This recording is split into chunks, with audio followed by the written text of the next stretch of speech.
어젯밤에도 남편은 집에 들어오지 않았습니다. 창밖은 아직 해가 뜨기 전이라 어두웠지만 저는 더 이상 잠을 잘 수가 없었어요. 이런저런 생각으로 뒤척이며 자다 깨다 했습니다. 시계를 보니 새벽 5시 반. 요즘은 이 시간이면 눈이 자연스레 떠집니다. 남편이 언제 들어올까? 혹시 무슨 일이 있는 건 아닐까? 그런 걱정들이 꼬리에 꼬리를 물고 이어지다 보면 어느새 새벽이 되어 있습니다. 침대에서 일어나 거실로 나왔습니다. 몸이 천근만근 무겁습니다. 감기 기운인지 아니면 그냥 마음이 아파서 그런지 알 수가 없었습니다. 전기 주전자에 물을 올리고 냉장고에서 유자청 병을 꺼냈습니다. 작년 이맘때 사서 담가 놓은 것이 아직 조금 남아 있었어요.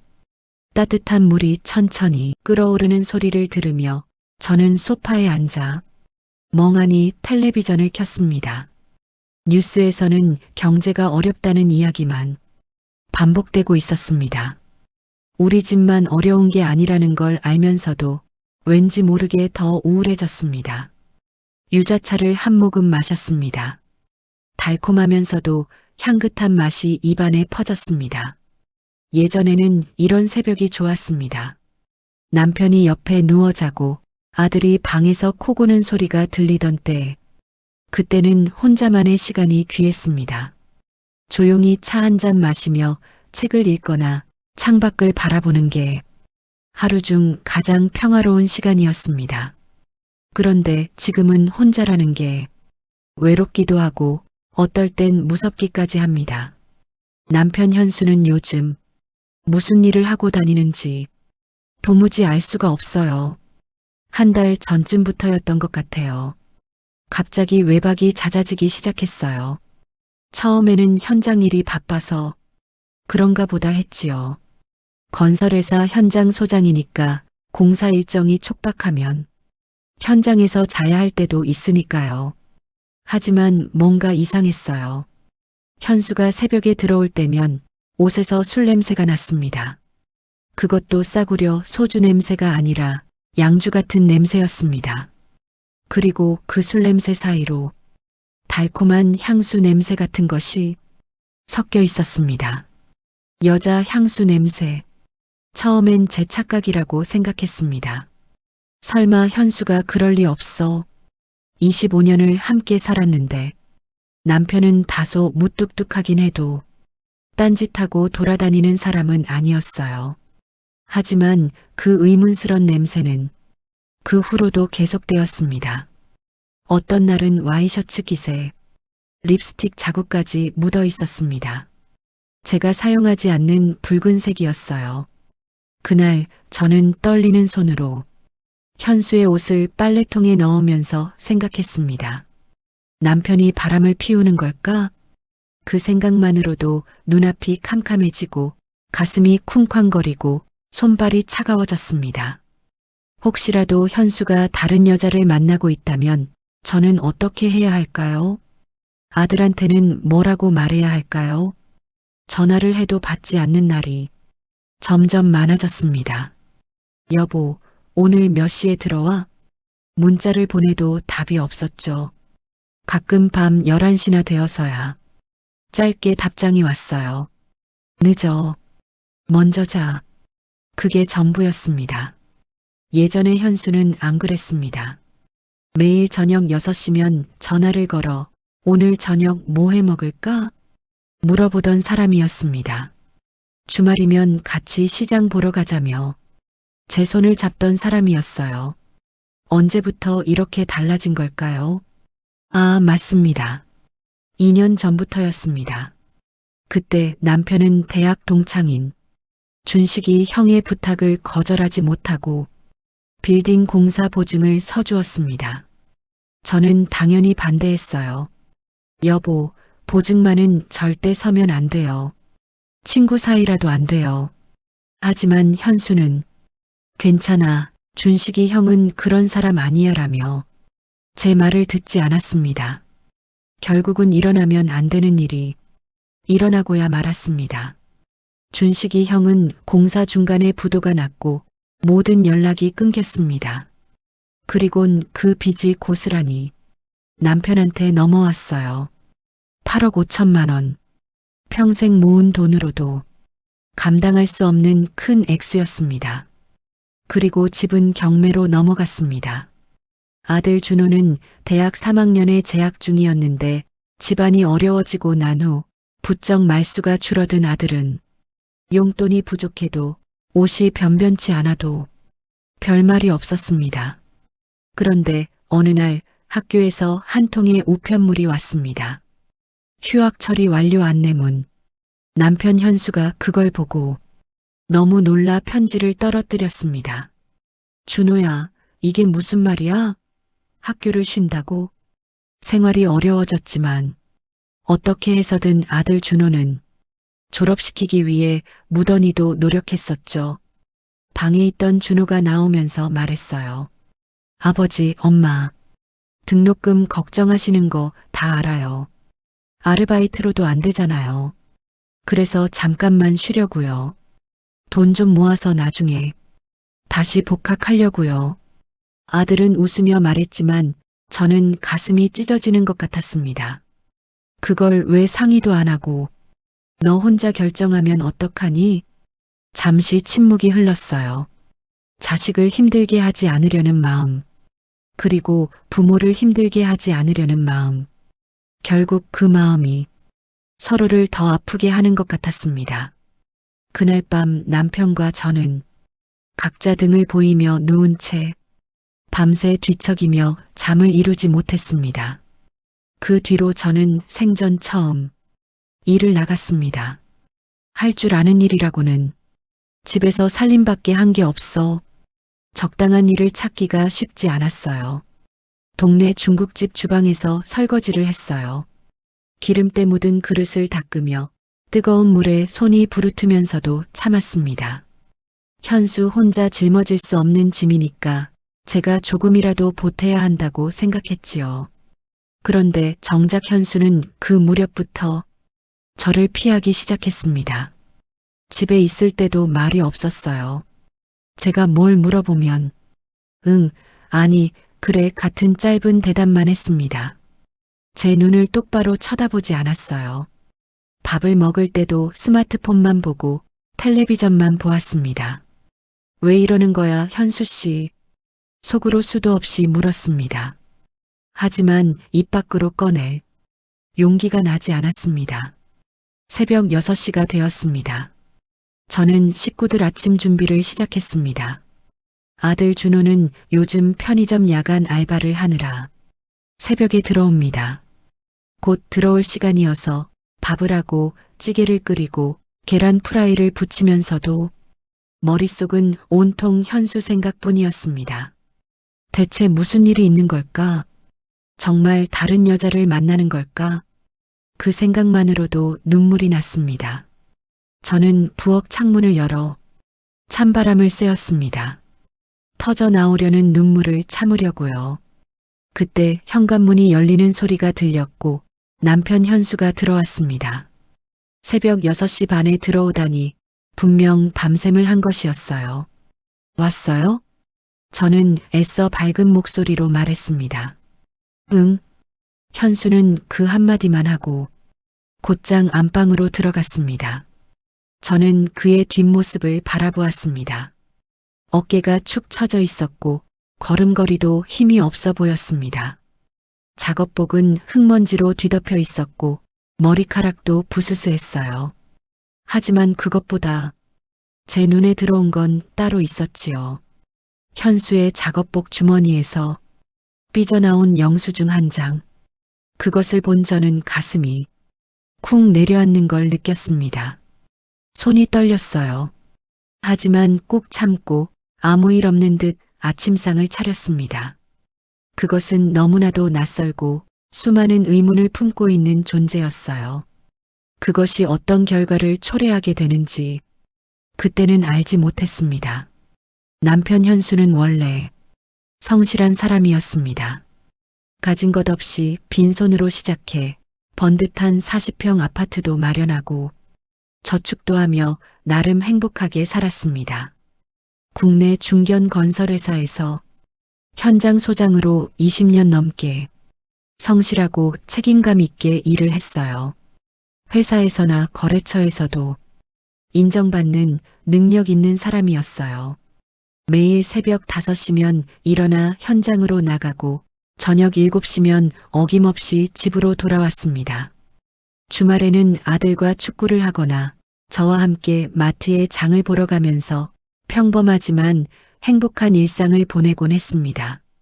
현수의 월급은 세 식구가 생활하기에 부족하지 않은 편이었습니다.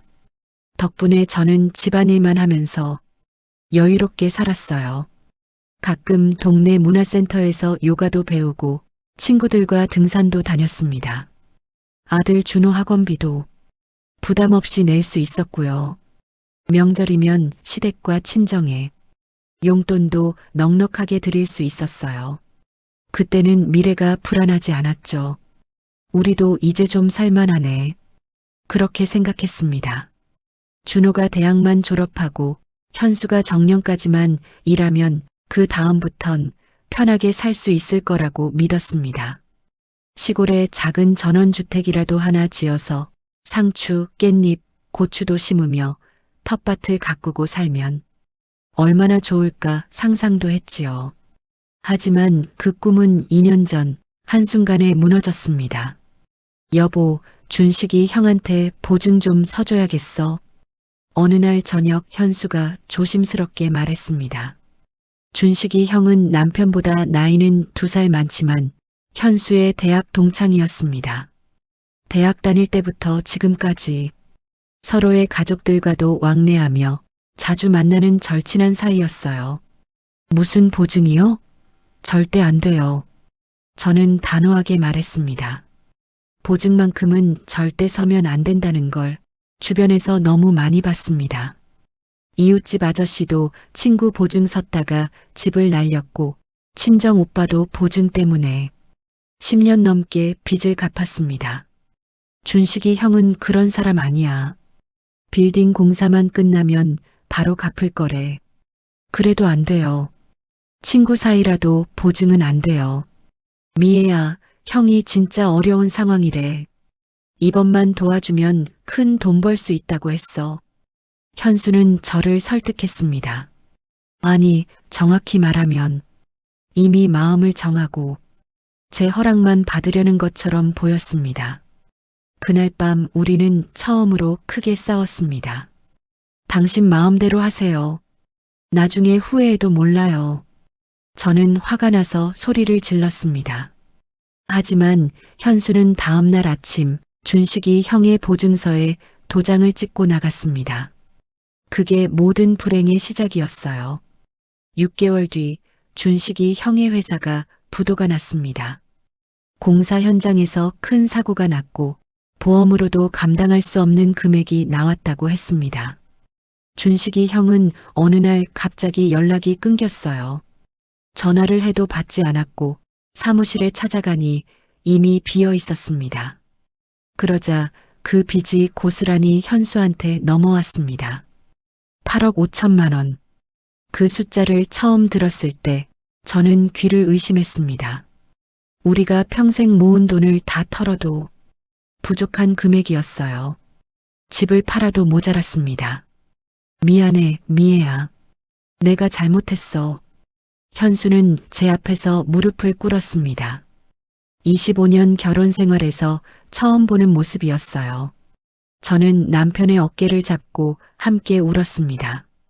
화가 나서가 아니라 앞으로 살아갈 길이 너무나 어이없고 막막해서 울었습니다. 그 뒤로 모든 게 달라졌어요.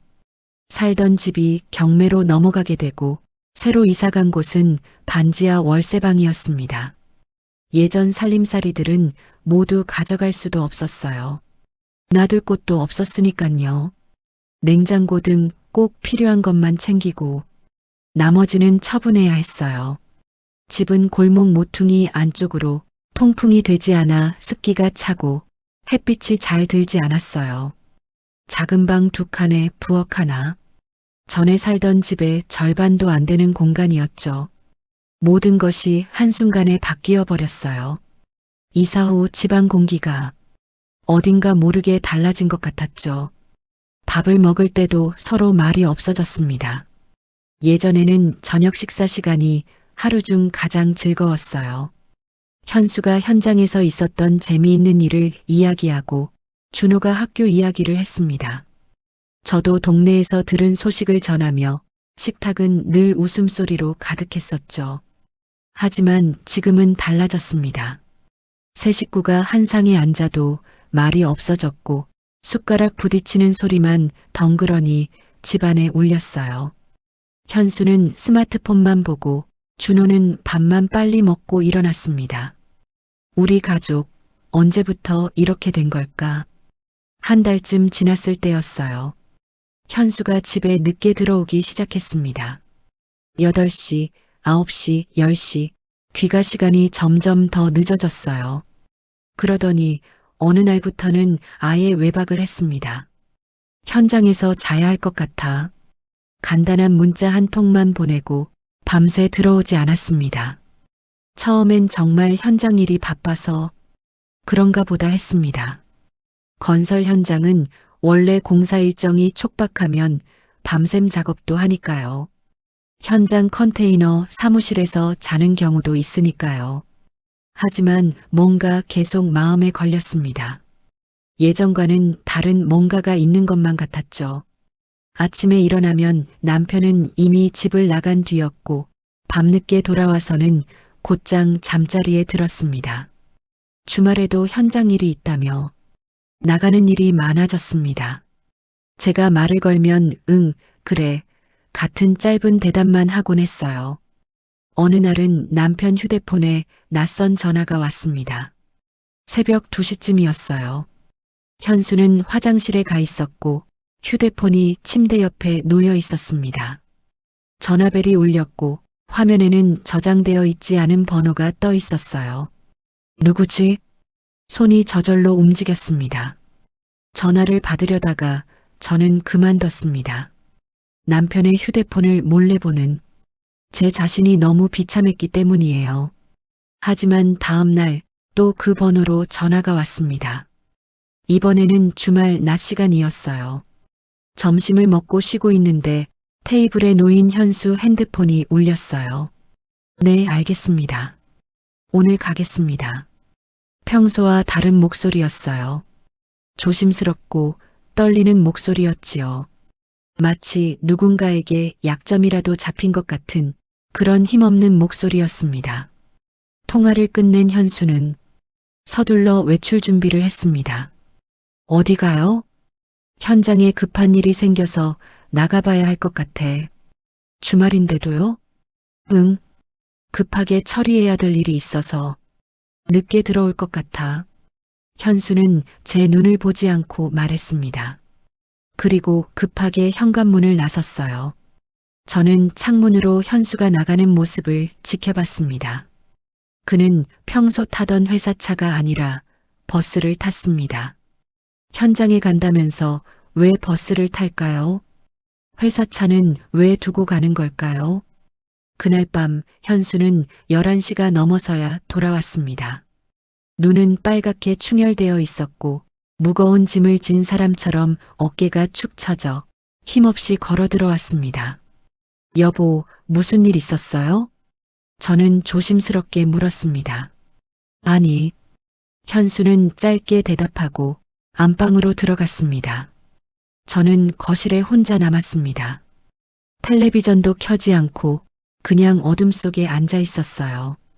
도대체 무슨 일이 있는 거야, 여보? 묻고 싶었지만 하지만 물을 수가 없었습니다.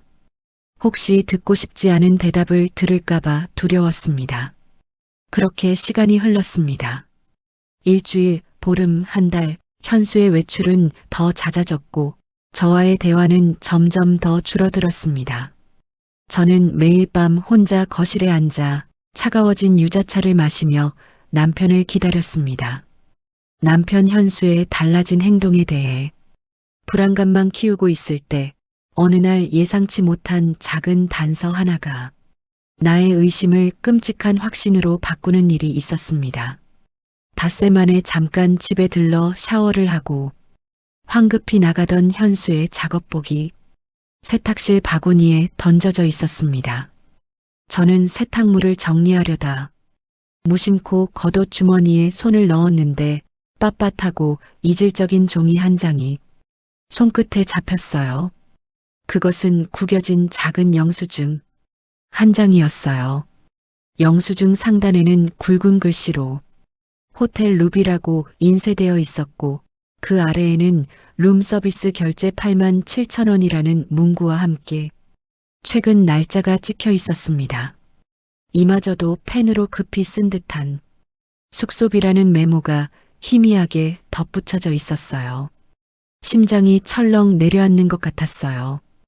호텔, 룸서비스, 87,000원. 이 세 단어는 머릿속에서 폭발음처럼 울렸습니다. 현수는 밤에는 야간 택배를 뛰고 낮에는 현장 소장 일을 한다고 했습니다. 그런데 왜 호텔인가? 그것도 87,000원짜리 룸서비스라니. 건설 현장 인부들과의 회의라면 굳이 룸서비스가 필요할 리 없을 텐데 이 영수증은 애써 외면하고 싶었던 현수의 외도라는 현실을 정면으로 마주하게 되는 것이었어요. 저의 가슴은 공포와 분노로 차올랐습니다. 떨리는 손으로 영수증을 단단히 움켜쥐고 그날 밤 현수가 돌아오기만을 기다렸습니다. 몸살 기운은 분노로 인해 잠시 사라졌지만 그 자리를 극도의 긴장감이 대신했습니다. 자정을 훌쩍 넘긴 시간, 현관문이 조심스럽게 열렸어요. 현수는 여느 때처럼 피곤에 절어 있었고 이번에는 술 냄새와 함께 짙은 시가 향 같은 것이 섞여 들어왔습니다.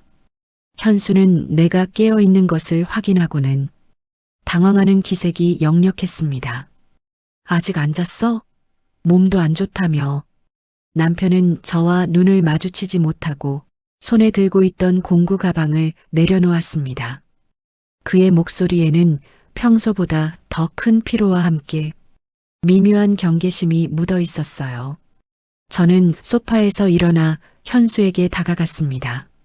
손에는 구겨진 영수증이 땀에 젖어 있었고 현수의 얼굴을 똑바로 응시하며 목구멍으로 넘어오는 분노를 억누르고 떨리는 목소리로 물었습니다. 이거 뭐야, 현수 씨? 호텔 루비, 룸서비스 결제 영수증. 누구랑 갔어? 현수는 영수증을 보자마자 얼굴색이 흙빛으로 변했습니다. 그러나 곧바로 그는 능숙하게 감정을 숨겼고 저는 그 찰나의 당황과 변색을 놓치지 않았습니다. 그것이 현수가 거짓말을 하고 있다는 가장 확실한 증거처럼 느껴졌습니다. 아, 그거 현장 숙소야. 인부들이랑 회의했어. 현수는 눈빛 하나 흐트러지지 않으려 애썼지만 저의 눈에는 그의 동공이 미세하게 떨리는 것이 보였습니다. 그의 목소리는 조금 높았고 평소의 차분함을 잃은 채 방어적이었죠. 현장 숙소? 현장 숙소에서 87,000원짜리 룸서비스가 나와? 인부들이랑 회의하는데 왜 호텔에서 해? 우리 상황이 어떤데, 현수 씨? 집은 경매로 넘어가고 아들은 휴학했는데 당신 지금 호텔에서 룸서비스 시켜 먹을 처지야? 미애의 목소리가 점차 높아졌다. 2년 동안 억눌러왔던 울분과 불안이 터져나오기 시작했습니다. 회의 때문에 어쩔 수 없었어. 클라이언트 접대도 있었고 당신이 너무 민감하게 반응할 필요 없어. 내가 알아서 처리할 일이야. 현수는 짜증이 섞인 듯한 말투로 저의 질문에 대꾸하며 부엌으로 발길을 돌렸습니다. 잠깐만 하고 남편 현수의 팔을 잡았습니다. 도저히 이대로 얘기를 끝낼 수가 없었죠. 내가 민감하게 반응하는 게 아니잖아. 당신 요즘 무슨 일 하는지 말도 안 하고 외박에 전화도 안 받아. 솔직하게 말해. 나 말고 다른 여자가 있어? 남편이 나의 손을 뿌리치며 말하더군요. 당신 지금 뭘 의심하는 거야? 내가 밤낮 없이 뛰는 게 누굴 위해서인데 당신이 나를 이렇게 못 믿어서야 되겠어? 남편은 오히려 더 화를 내며 나에게 죄책감을 전가하려 했습니다. 눈물이 계속 흘러내렸어요. 다시 남편의 손을 잡는 순간 시선이 남편의 셔츠 소매에 닿았어요. 순간 제 눈을 의심했죠. 그것은 약간 뭉개지긴 했지만 분명 립스틱 자국이었어요. 선홍색에 가까운 제가 평생 바르지 않았던 화려한 색깔이었어요. 저는 그 자국을 손가락으로 문질렀습니다. 남편은 경악하며 손을 뒤로 감추었습니다. 저는 그 립스틱 자국을 노려보며 모든 희망이 사라진 듯한 표정을 지었습니다. 현수의 침묵과 당황, 그리고 립스틱 자국. 모든 것이 명백하게 현수가 저를 배신했다는 사실을 증명하고 있었습니다. 더 이상 할 말도 없었고 하고 싶지도 않았습니다. 25년을 함께 산 남편이 아니라 마치 낯선 타인처럼 느껴졌습니다. 현수는 잠시 망설이는 듯 했지만 이내 체념한 듯 깊은 한숨을 내쉬더니 안방을 향해서 빠르게 걸어갔습니다. 남편은 저에게 아무런 해명이나 변명도 하지 않았고 용서를 구하지도 않았습니다. 그 순간 두려움은 현실이 되었고 우리의 결혼 생활은 회복 불가능한 지점에 도달했다는 생각이 들었습니다. 저는 그 차가운 새벽 부엌에서 엉켜버린 눈물과 유자차의 달콤한 향기 속에서 현수에게 복수할 방법을 찾기 시작했습니다. 아니, 적어도 그가 숨기고 있는 진실을 나의 눈으로 확인해야겠다고 결심했습니다. 현수와의 짧고 격렬했던 대면 이후 저의 마음은 차가운 얼음처럼 굳어버렸습니다. 나의 눈으로 진실을 확인해야겠다는 단 하나의 목표만을 품었습니다. 현수가 감추고 있는 것이 외도라면 그 증거를 잡아서 모든 것을 명백하게 정리할 작정이었죠. 다음 날 아침 저는 몸살 기운에도 불구하고 새벽 4시에 일어났습니다. 평소처럼 유자차를 마시는 대신 두꺼운 외투를 껴입고 현수가 집을 나서는 순간을 기다렸습니다. 현수는 평소보다 더 늦은 6시경 낡은 공구 가방을 들고 조용히 현관을 나섰습니다. 그의 얼굴은 여전히 피곤에 절어 있었고 짙은 그림자가 드리워져 있었습니다. 현수가 시야에서 완전히 사라지기 전에 급히 집을 나섰고 그녀의 차량은 현수의 낡은 트럭과는 한참 떨어진 거리에서 그림자처럼 뒤따라갔습니다. 운전대를 잡은 손에 땀이 흥건했지만 마음은 이상할 정도로 냉정해졌습니다. 머릿속에는 오직 호텔, 루비, 립스틱 자국, 그리고 또 다른 여자라는 단어만이 맴돌았습니다. 현수의 트럭이 예상했던 건설 현장이나 도심 번화가 대신 외곽 순환도로를 타고 한참을 달렸습니다. 그의 목적지가 으슥한 고급 주택가나 외진 별장 같은 곳일 것이라 예상했는데 현수의 트럭이 도착한 곳은 도심 외곽의 낡고 허름한 동네였습니다. 주변에는 공장과 창고, 그리고 오래된 단독주택들 뿐이었죠. 현수가 트럭을 세운 곳은 낡고 거대한 건물 앞이었습니다. 간판에는 희미하게 사랑의 샘 요양병원이라고 적혀 있었어요. 병원이라기보다는 장기 요양시설에 가까워 보이는 세월의 흔적이 고스란히 묻어나는 건물이었습니다. 갑자기 머리가 복잡해지기 시작했어요. 왜 현수가 여기에? 저는 차를 길가에 세우고 최대한 몸을 숨긴 채 병원 건물 쪽으로 걸어갔습니다. 병원 안은 새벽이라 그런지 고요했어요. 현수는 주차장에서 트럭 짐칸에 있던 박스 몇 개를 꺼내더니 직원 출입구처럼 보이는 쪽으로 들어갔습니다. 저는 그가 무엇을 하는지 확인하기 위해 건물을 따라 조심스럽게 돌아갔어요. 건물 측면에는 불이 켜진 작은 창문이 하나 있었고 저는 숨을 죽이고 창문 가까이 다가섰습니다.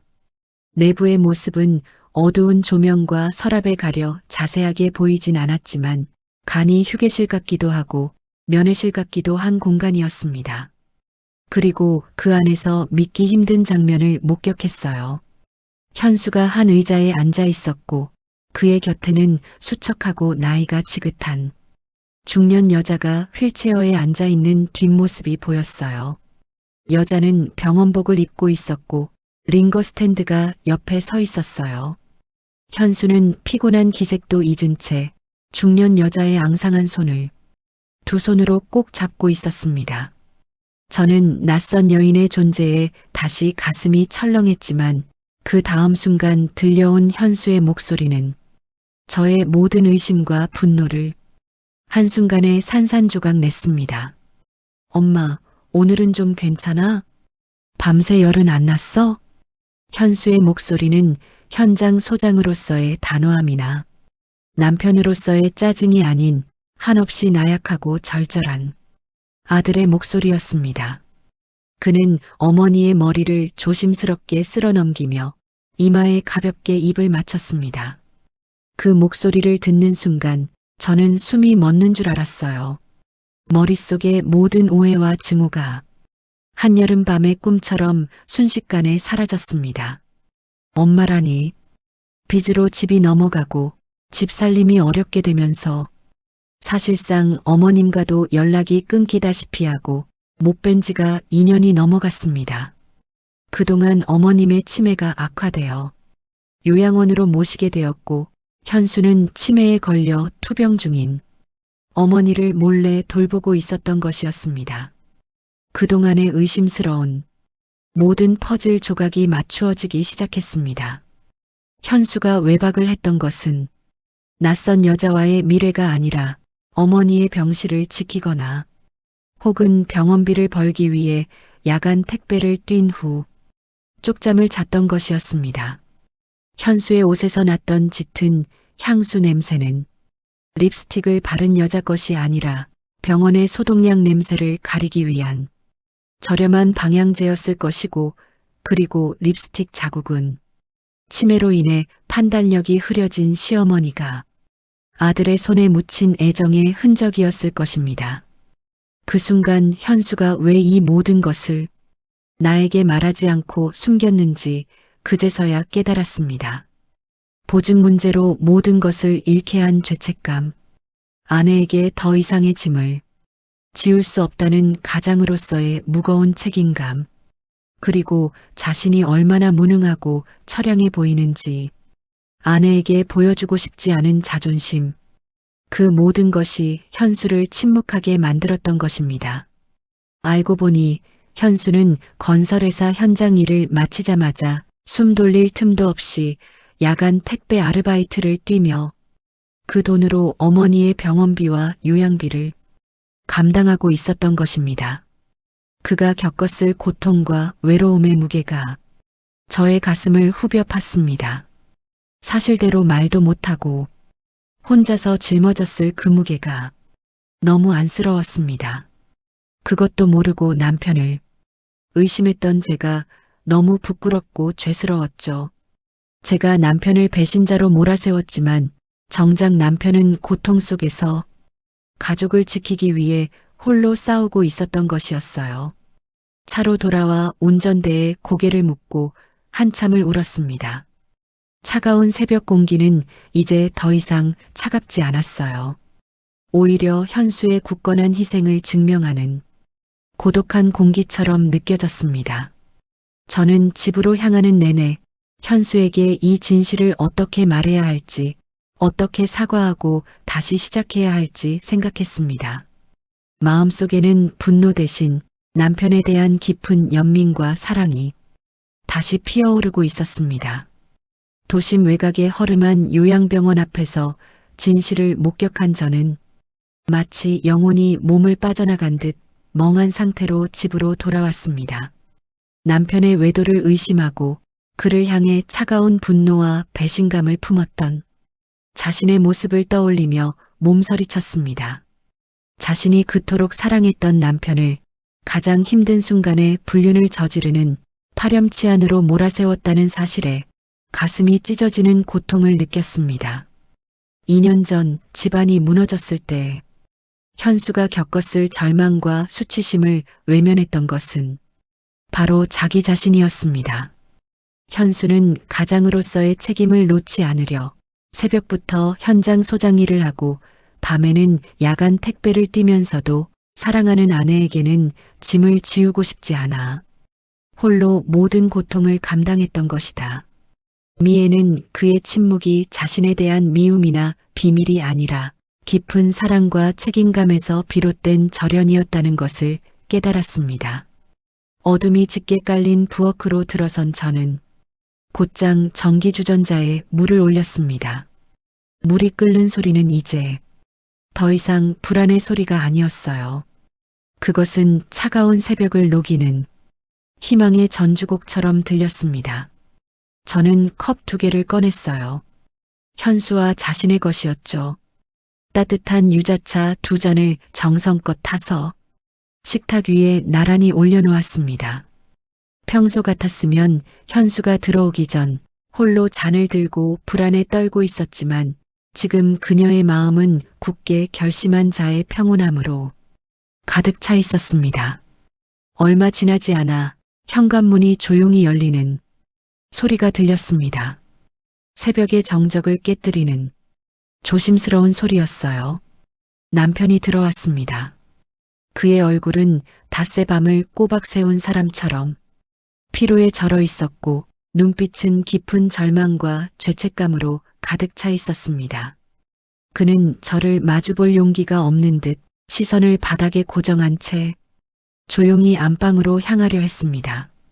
현수 씨, 조용하지만 단호한 목소리로 남편을 불렀습니다. 현수는 깜짝 놀라 멈춰섰고 저는 식탁 쪽으로 오라는 손짓을 했습니다. 따뜻한 김이 모락모락 피어오르는 유자차 2잔이 놓여 있었습니다. 이리 와서 앉아요. 따뜻한 차 한잔 해요. 현수는 무거운 몸을 이끌고 식탁 의자에 앉았습니다. 의자에 앉은 남편은 무슨 말을 해야 할지 몰라 입술만 깨물었습니다. 어쩔 줄 몰라 하며 눈동자가 불안감에 흔들리고 있었습니다. 저는 현수의 잔을 조심스럽게 밀어주며 그리고는 그의 지친 손등 위로 저의 손을 포겠습니다. 저의 따뜻한 온기가 남편의 차가운 심장에 닿기를 바라며 손을 꼭 잡았습니다. 현수 씨, 이제 혼자 아파하지 말아요. 같이 해요. 저는 조용히 그러나 힘주어 말했습니다. 어머님 일 그리고 밤마다 뛰어다닌 택배 일까지 당신 혼자 얼마나 힘들었을까? 왜 나한테 말 안 했어요? 그 순간 현수는 고통과 수치심 그리고 안도감이 뒤섞인 감정에 무너졌습니다. 그는 그제야 굳게 닫혀있던 마음을 열었고 그의 눈에서는 뜨거운 눈물이 쏟아져 내렸습니다. 미안해, 미애야. 준호와 당신까지 고생시켜서 식당 일하며 힘들게 살아가는데 우리 엄마 병원비까지 당신한테 짐 지우고 싶지 않았어. 내가 무능해서 내가 보증만 안 섰으면. 아니에요. 저는 남편의 손을 더욱 세게 잡았습니다. 우리는 가족이에요. 2년 전 그 일은 당신 잘못이 아니에요. 우리가 함께 견뎌야 할 시련이었는데 내가 당신을 믿지 못하고 밖으로 도는 당신을 의심만 했어요. 미안해요. 저희는 말없이 손을 맞잡았습니다. 길었던 오해와 외로움의 시간이 눈물과 함께 씻겨 내려가는 것 같았어요. 서로 주고받은 대화는 짧았지만 그 안에 담긴 이해와 용서는 어떤 긴 설명보다 강력했습니다. 현수는 이제 더 이상 짊어질 비밀이 없다는 사실에 안도했고 저는 진실을 알게 된 것에 감사했습니다. 창문 밖으로 새벽 햇살이 비치기 시작했어요. 희미했던 동이 트면서 차가운 푸른빛이 따뜻한 오렌지색으로 변하고 있었습니다. 그 빛은 마치 우리의 새로운 시작을 축복하는 듯 했습니다. 그날 이후 저는 하루하루를 불안 속에 버티는 대신 남편과 함께 현실을 마주하며 살아갔습니다.